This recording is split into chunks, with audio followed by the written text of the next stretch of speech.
সম্মানিত ভাই এবং বন্ধুগণ, আল্লামা দেলোয়ার হোসেন সাঈদী শহীদ একটি নাম, একটি ইতিহাস।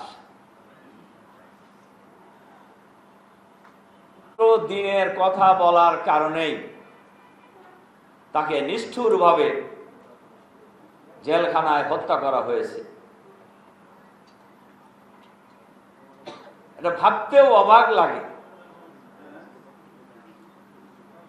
কিভাবে সরকারি যন্ত্র ব্যবহার করে, আইন আদালতকে ব্যবহার করে একজন নিরপরাধ মানুষকে নাম পরিবর্তন করে, উনি ওই ব্যক্তিই নন যে নামে তাকে ফাঁসি দেওয়া হয়েছে। আপনারা শুনেছেন,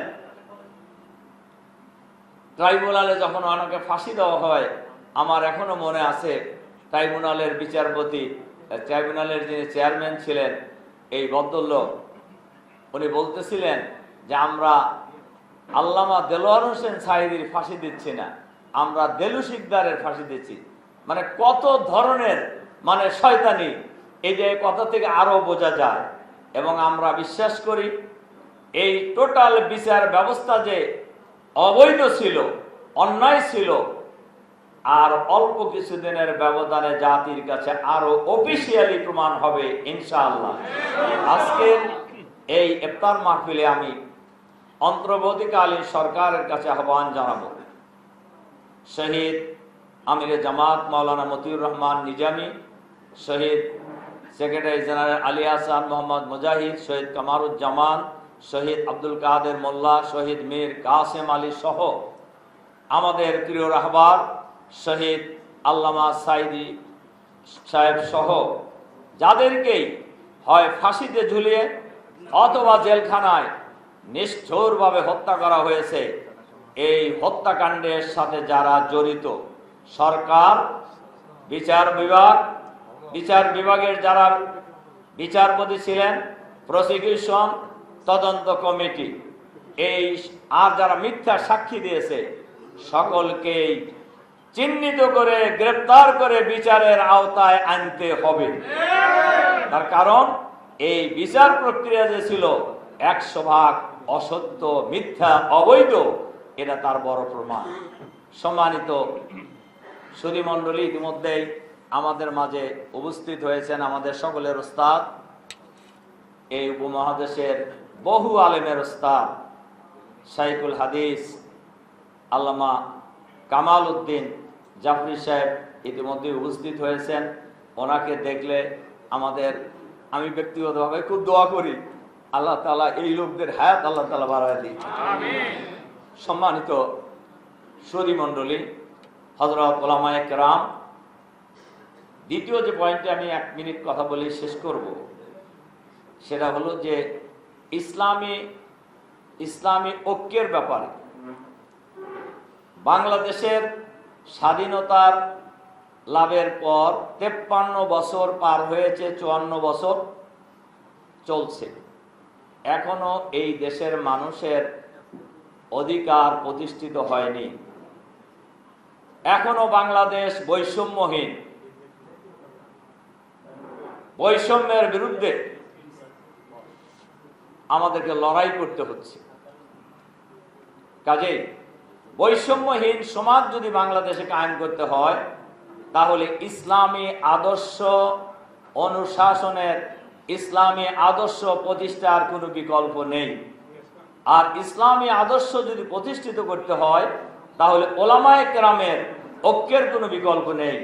আর ওলামায়ে কেরামের ঐক্য যদি প্রতিষ্ঠিত করতে হয়, তাহলে কয়েকটি কাজ অবশ্যই করতে হবে।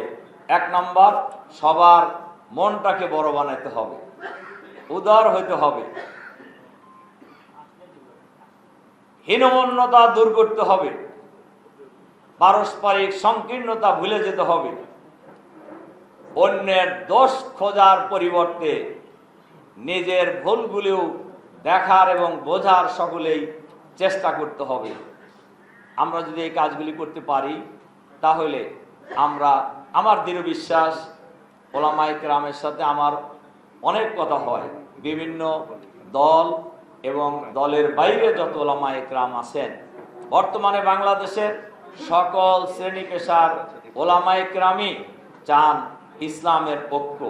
আমরা যখন কিছুদিন আগে চরমোনাই গিয়েছিলাম, সেখানেও আমাদের আমিরে জামাত এবং চরমোনার আমির মুফতি রেজাউল করিম সাহেব দুইজনই একমত হয়েছেন একসাথে বসে, আমি ওনাদের সাথেই ছিলাম, যে আমরা আগামী নির্বাচনে অন্তত আমাদের বাক্স হবে একটা, ইসলামপন্থী জনতা এক বাক্সে ভোট দেবে। এর আগেও আল ফালা মিলনায়তনে সকল ঘরনারই বলা যায় কওমি লাইনের ওলামায়ে কেরামের একটা প্রোগ্রাম হয়েছিল। সেই প্রোগ্রামেও সকল আলেমী বক্তব্যে কথা বলেছেন, ঐক্যের কথা বলেছেন, সর্বশেষ কথা বলেছেন আমরা সকল ভেদাভেদ ভুলে গিয়ে আগামী নির্বাচনে আমাদের বাক্স হবে একটা। আমরা যদি এই কথায় ঐক্যমত পোষণ করতে পারি, দৃঢ় থাকতে পারি, বাংলাদেশের সর্বস্তরে গ্রামে গঞ্জে শহরে নগরে বন্দরে চাষস্থল থেকে সচিবালয়ে একই আওয়াজ উঠেছে, সব দল দেখা শেষ, এবার দেখবো আলেম ওলামার বাংলাদেশ। কাজেই আলেম ওলামার বাংলাদেশ দেখতে হলে ওলামায়ে কেরামের ঐক্য লাগবে।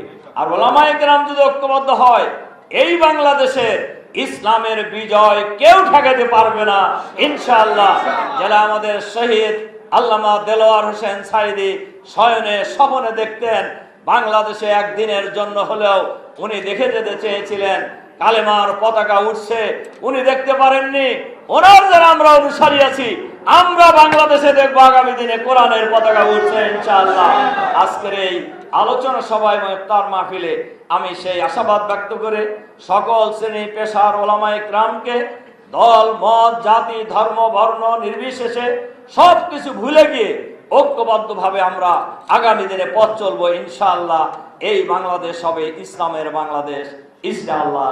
আল্লাহ তাআলা আমাদের সেই তৌফিক দান করুন।